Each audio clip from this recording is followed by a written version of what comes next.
Morning modern stars, कैसे हैं आप सभी। आशा करती हूँ आप सभी अच्छे होंगे और अपनी पढ़ाई को निरंतर रूप से कर रहे होंगे। बच्चों, आज हम संस्कृत में पाठ 13 मूर्खः मित्रः पढ़ेंगे। इस पाठ में बच्चों एक राजा की कहानी बताई गई है जो बहुत ही दयालु, उदार और दयावान था। ठीक है, दानशील था, जिसके घर में जिसके नगर में, जिसके राज्य में बहुत से पशु पक्षी रहते थे। उनमें एक बंदर भी था और वो बंदर राजा को बहुत ही ज़्यादा प्रिय था। वह राजा की हमेशा सेवा करता था। ठीक है, एक बार क्या हुआ कि राजा जो है दोपहर में सो रहे थे और गहरी नींद में सोते हुए उनके जो है मुंह पे एक मक्खी आकर बैठ गई। मक्खी जो थी वो राजा की नाक पे बार बार बैठ रही थी, फिर उड़ के जा रही थी, फिर बैठ जा रही थी।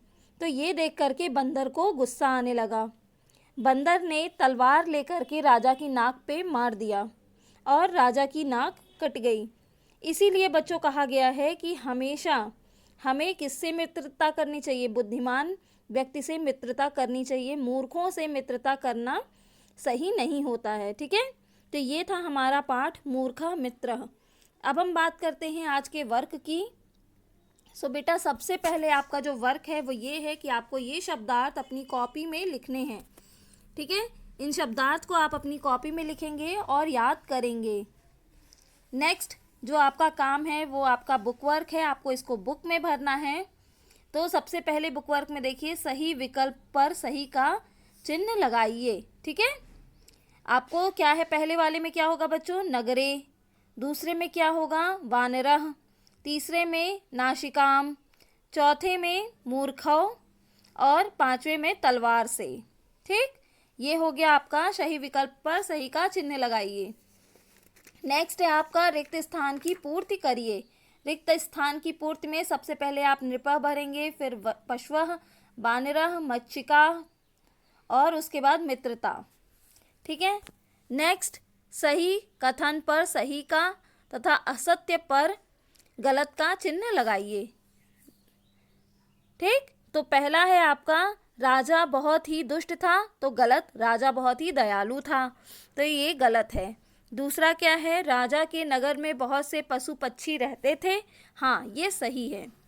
राजा को बंदर प्रिय नहीं था, गलत, राजा को बंदर बहुत ही ज़्यादा प्रिय था। एक मक्खी राजा की नाक पे आकर के नहीं बैठी, तो इसका क्या होगा? एक मक्खी बंदर की नाक पे आकर बैठ गई, तो बच्चों ये गलत है। किसकी नाक पे बैठी थी वो? राजा की नाक पे। दूसरा क्या है? मूर्ख से मित्रता उचित होती है, ये भी गलत है। तो इसमें क्या सही है? सिर्फ दूसरा सही है, बाकी सारे गलत है। इसके बाद सुमेल करिए। नृपः दयालु, ठीक है, नृप्रिय वानरः, और उसके बाद में नाशिकायाम ऊपरी मच्छिका, खगेड़ प्रहारेण नाशिका छिन्ना। ये हो गया आपका मैचिंग। इसके बाद अब हम भाषा ज्ञान में बात करते हैं। तो आपने शब्दार्थ कॉपी में लिखा था, उसके बाद में ये संधि विच्छेद आप अपनी कॉपी में लिखेंगे। ठीक है, नेक्स्ट उसके बाद है आपको हिंदी में अर्थ लिखिए। तो नृपः मतलब होता है राजा, पशु मतलब पशु, तेषु मतलब उन, सुप्ता मतलब सोया हुआ, नाशिका मतलब नाक। ठीक है, और इधर क्या है आपका? वह मतलब बहुत, वानरा मतलब बंदर, मध्य मतलब दोपहर, ऊपरी मतलब ऊपर, और मच्छिका मतलब मक्खी। ठीक, इसके बाद बच्चों संस्कृत में अनुवाद करिए। संस्कृत में अनुवाद। एकस्मिन् नगरे एकः नृपः आसीत्। एक नगर में एक राजा था। एकस्मिन् नगरे एकः राजा आसीत्। दूसरा क्या है? वह बहुत दयालु था। सः अति दयालु आसीत्। वह बहुत ही दयालु था। तस्य भवने बहवः पशवः पक्षिणः च वसति स्म। उसके नगर में बहुत से पशु पक्षी रहते थे।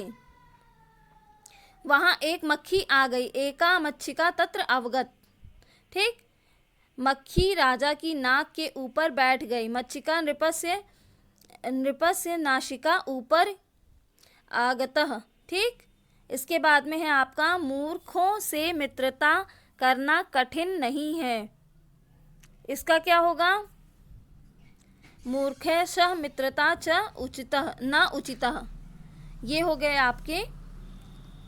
आपका ये पाठ आज समाप्त हो रहा है। आई होप आपको समझ में आया होगा। आप इसके शब्दार्थ और संधि विच्छेद अपनी कॉपी में करेंगे। बचे हुए बाकी सारे कार्य को आप पुस्तक में ही करेंगे। आज के लिए वीडियो में इतना ही। Thank you. Have a nice day.